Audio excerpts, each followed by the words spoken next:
Okay, meeting is being recorded. Okay, another session of Lunch and Learn. Just as in a way to encapsulate the whole topic today, the title that we gave was "The Door is Open, Please Come In." Now, at first, I thought that we would call it "The Door is Open, You're Welcome to Come In." But in the next, I don't know, 3 or 4 minutes, I'll try to explain why I changed and what the difference is between "please come in" and "you're welcome to come in." And tonight begins the new month of Elul. Elul is the month leading up to the high holidays. It's a very special time of the year, and it's a preparation for the high holidays. Now, why is it special? Well, first of all, there are two aspects. There's the godly aspect, and there's the human, our aspect, the Jewish aspect. And God prepares the groundwork for Elul. What does Elul represent? Elul represents the 40 days from let's start over. From the first day of the month of Elul, which is on Friday, until Yom Kippur is 40 days. And those are the same 40 days that Moses ascended Mount Sinai the second time. It's a time of what's called Rachamim, Yemei Rachamim, the days of mercy. It represents a reconciliation between God and the Jewish people after the breaking the tablets of the first tablets. Breaking the tablets the first time Moses went because of the I'd say in English, the golden calf.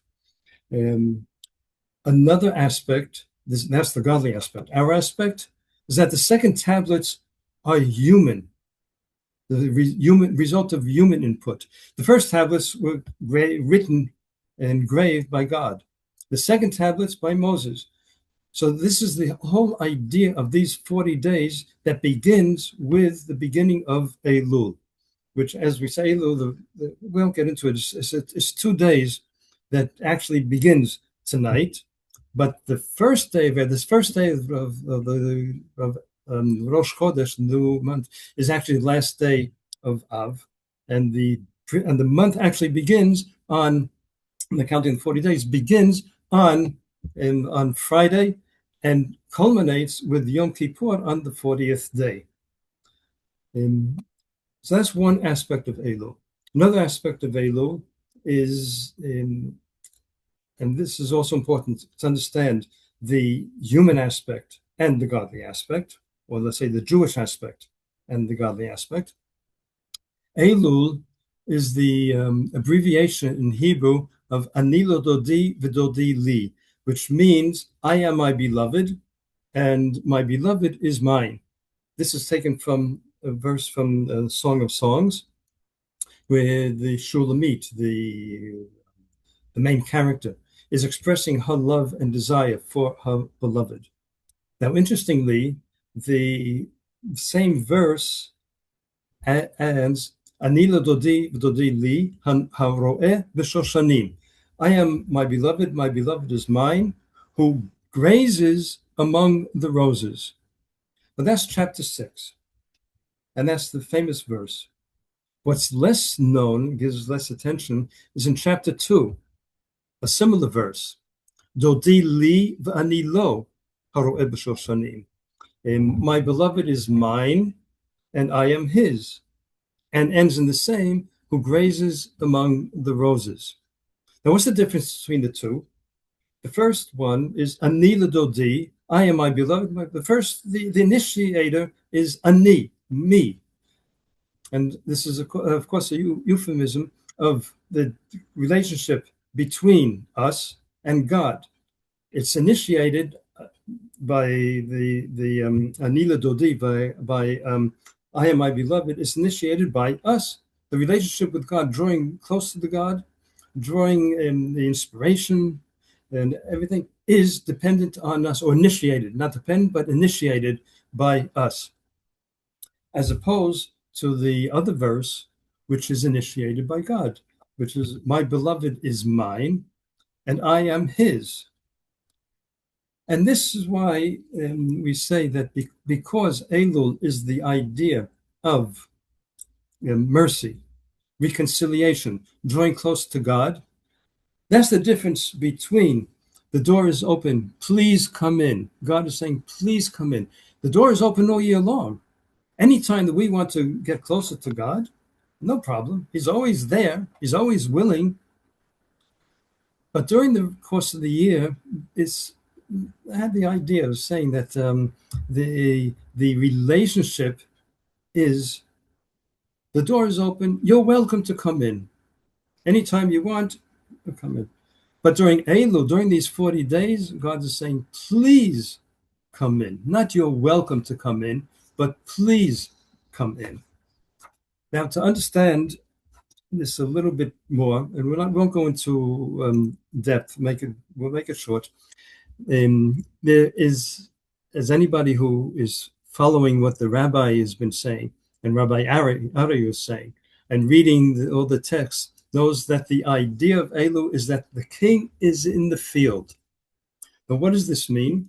I'm going to read one very short paragraph from the Alter Rebbe, the Shnei Zalman, the founder of Chabad. It's in Hebrew, and I'm not very good at translating, but I'll do my best, so please bear with me.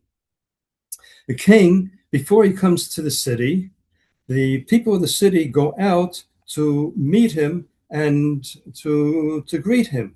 Where? In the field, before he comes to the city. He's going from city to city, in between there are fields. He comes to the field. And then the people coming out to him, are allowed and enabled everyone who wants to go out and greet him, greet the king. And he, the king, receives each one joyfully, gladly, with gladness, with, I think you call it countenance, good countenance to all. And then when he goes to the city, they all follow him. Afterwards, when the king goes to his palace, they're not allowed to in. The only people allowed in are those who are given special permission, the king's servants and advisors, and so on and so forth. So that is the idea of the king in the field. But for another 2 or 3 minutes, I just want to go a little bit deeper into that, what it means for us. What is the field? The field is a place of growth, not the city, not the desert, not the mountains, specifically in the field. Why in the field and not in the city? The city represents our mundane daily lives, bustling activity, all the mundane daily routine. That's not really all that conducive for growth. You can, you plant a few trees on the roads, you may have a vegetable garden in your backyard, but it's not the ideal environment for really growing. Desert, well, desert is barren. I happen to love the desert, but the growth that's in the desert is rather minimal. To put it in simple language, is icky. The mountain is something else. There you have trees, you do have growth. But what are mountains? Mountains are majestic, representative of ego. An ego, just like the city and just like the desert, the ego, the mountains, none of those are really conducive to growth. Where is growth fully enabled? In the field. So our responsibility, our goal, is to create our own personal field, a place that's fertile for our growth, a place where we can blossom, bloom, and cultivate ourselves. not only growing, but cultivating. And perhaps most importantly, is in our personal field, recognize our abilities and our responsibilities. How do we do that? Well, we have to go out. We have to go out to the field. We have to leave our comfort zone, go out and go out to the environment where we can really grow. Doesn't mean physically growing out. We can do it in the city, but our personal field has to be the place that is most opportune for us to grow. Leave our comfort zone and go out. How do we do it? Once we in our comfort, our environment, our own personal field? Well, with seeds. What are seeds? Seeds are Torah, mitzvot, good deeds, kindness, charity. All those are the things that enable us to grow. And by growing, we get closer to God Himself. I want to, just to conclude this, read from the previous Rebbe, the Rebbe Horayat. This I do have a translation. The Rebbe writes like this: a blessing is effective only when accompanied by plowing and sowing. Sowing not with thread, but sowing plowing the fields, sowing the seeds. One must first plow one's ego, casting aside the stones, that's the hardness, and that prevent sowing. Only then can one sow seeds with himself, and not only that, and have them sprout as well. So that's the whole idea of the king in the field and what the field is. Okay. Now, I want to go on to relate a few stories that exemplify this. But does anybody have any questions, comments before we go on? Okay. Where do we see this? How is this manifested? This idea of personal growth, a personal field, getting close to God. As we said, Elul is an opportune time, but the whole year is also an opportune time to go close to God. Well, here in Israel, we saw that a lot after October 7th. There was a lot attention given in Israel. I don't know how much it was in the news in America. There were 6 hostages who were held in a tunnel together, male and female, and eventually they were murdered as the Israeli army was closing in. The terrorists murdered them. But there was a video of the 6 of them lighting Hanukkah candles. I don't know how they got the candles. I'm maybe a little bit surprised that Hamas let them light candles, let alone obtain them. But even in the depth of these tunnels, cut off from everything, they knew when Hanukkah was, and they wanted to be close to God. How did they do it? They lit Hanukkah candles. And there was another girl who was taken hostage on October 7th, who was given to a family as like a slave. She had to take care of the children, wash and clean and cook and so on and so on. Well, she announced, I don't cook on Shabbat. And she absolutely refused to cook and work on Shabbat. And recently, there were 2 hostages who were released. I think they were together in captivity, but I'm not sure. Recently, they were married. No, no, they weren't together, but they met after being released, and they were married. And one of the things they undertook was keeping Shabbat. Now, these are examples of people. All these young people who were kidnapped and held hostage. Where were they kidnapped from? The music festival. The music festival was held on Simchat Torah, So obviously, anybody who went to the music festival in Simchat Torah is not what we call observant. And yet, when the time came, when they were faced with adversary, rather than breaking, they drew closer to God. In, in the story from the Holocaust, I don't remember the name of the person who told the story, but he and a friend who were both from Hungary and who were what's called observant, and a third Jew from Germany who was not observant, somehow managed to escape, whether it was a concentration camp or a work camp or maybe from the ghetto. The three of them escaped, and they made their way eastward toward the Russian army. Now, they knew the Russian army was getting close. They could hear it. And their hope was that the Russians would find them before the Germans would find them. And one night, as they were close to the front, they found shelter in a dilapidated, abandoned building. So they hid on the second floor, the top floor, hoping that the Russians would find them before the Germans. And in the dark, they knew that if they would be discovered, soldiers don't ask questions. They shoot first.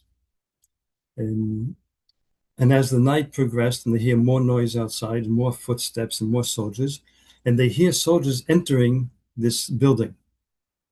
So they hid as much as they could in the dark corner. The soldiers got closer and closer. They came up to the second floor, and they hear them breaking down the door. Death was imminent. And so the person who told the story says, my friend called out, Shema Yisrael. They were so sure they were going to be shot. He said, Shema Yisrael, Hashem Elokeinu, Hashem Echad. And as soon as he shouted out, they heard in Russian, somebody shouting. It turns out there was the commanding officer shouting, don't shoot. Turns out that the commanding officer who broke in was Jewish. As soon as he heard Shema Yisrael, he knew that these were not German soldiers, that these were Jews who had escaped, trying to escape. And so they were saved. What's interesting, the person who told the story says to his friend, I have to thank you. So why do you have to thank me? Huh? For shouting out, Shema Yisrael, you saved us. He said, I didn't shout out. I thought you shouted out Shema Yisrael. No, I didn't. And who did? It was the third one, the one who was called non-observant. That's in the idea of Anila Dodi. I am the initiator. I am the one who comes closer to God. And we don't have to look. You go through the October 7th. You go through the Holocaust. Times of tribulation, difficult times, and you see the way Jews react. But it doesn't have to be that way. It doesn't have to be a hit from above. I had a good friend who was the shaliach in Herzliya, Yisrael Halperin. He told me a story that in one of the operations in Lebanon, he was on the front line, and he came to soldiers who were about to go out there in the jeeps and half tracks and so on. And he asked the first soldier, would you like to put on tefillin before going out? And he said, no, nothing doing. I don't need it. I don't believe. It's not going to help. So, no, okay. So he went to the second jeep and asked, would you want to put on tefillin? And he said, well, is it going to help me? Is God going to protect me? Is there, an life insurance policy? And Rabbi Halpern said, no, there's no guarantee. But you're not doing it for that. You're putting it on because you love God and God loves you. I said, oh, okay, so put it on. When he finished, he went the soldier back in the first. He said, "But can you come here? I want to put on tefillin." Why? He said, "No. If it's just because I love God and God loves me, no strings attached, that I'm interested in doing. To get a benefit from it, to win a prize, winning brownie points, no, no. But to be close to God, you know, no, no free lunches. I'm in. I'm interested. You know where the largest seder in the world is? Anyone to guess? Nepal. 2,000 participants every year. Who are the 2,000? They're all Israelis, mostly after army service, who, as a release from the army, they go out. They go to Nepal. They go to Thailand, and there one of the things they have to do is the seder. And it reminds me when talking about how Jews come close to God. And where I was a medic in the Army, mobile anti-aircraft unit, and we usually did our the maneuvers practice in the winter. First, we did in Sinai before we returned Sinai, and afterwards in the Negev desert. In the desert at night in the winter, it is cold. The ground was covered in ice. And we had a lot of rain. Everything was mud and cold, and everybody was miserable, and everything was intense. Nothing was heated.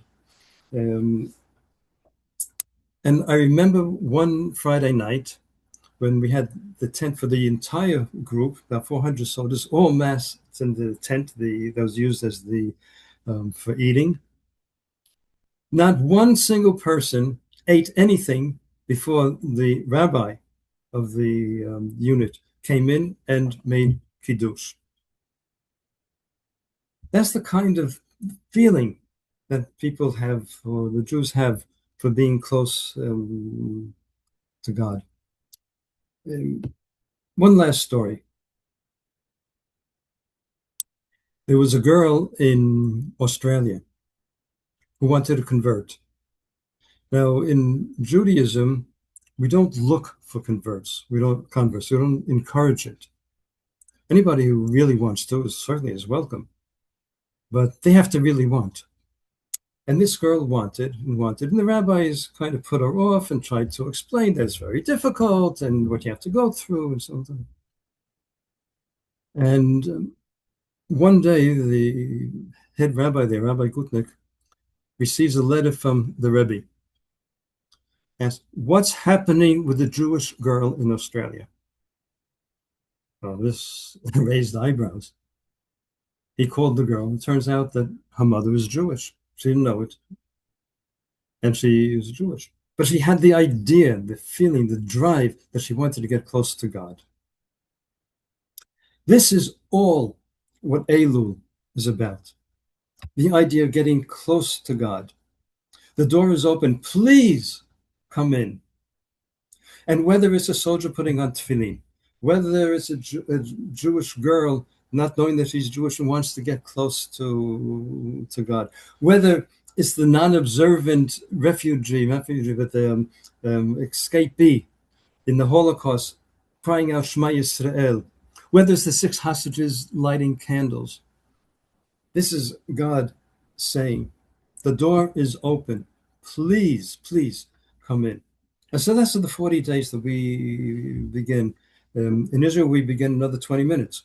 In Tallahassee, another few hours. But it's up to us to utilize that time, realize the tremendous treasure that God has given us, is giving us. And these are very difficult times, they're trying times. Whether it's in Israel, whether it's the enemies of Israel, whether it's the anti-Semites, whether it's difficult. But the only way to combat that is with Jewish pride. Not from an egotistic standpoint, but to realize what a treasure we have. and to utilize this time to say to God, the door is open. You know what? I want to come in. Every good deed that we do, every mitzvah that we do, every charity that we give, everything that we learn, that we do, grow closer together, support one another, fight the evil and anti-Semitism. All that brings us closer to God and closer to the full and final redemption.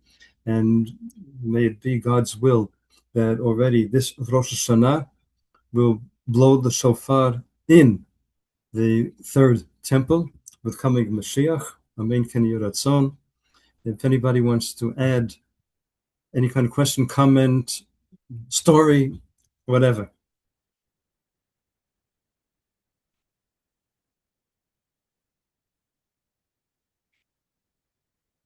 Okay. Very insightful. Thank you very much. Okay. Thank you, all Rabbi. Thank you all for joining. And we definitely, by the way, we will be in Tallahassee for Shmuli's bar mitzvah. We'll only be there 2 days because we have to come back to Israel for a wedding. But anybody who is in Tallahassee at that time would be very happy to see you all. Take care, keep well, and keep safe and healthy, and only Besorot Tovot, good tidings for all of Am Yisrael. All the best. Rabbi. Great. Thank you, Rabbi. Okay, thank you all. Mhm.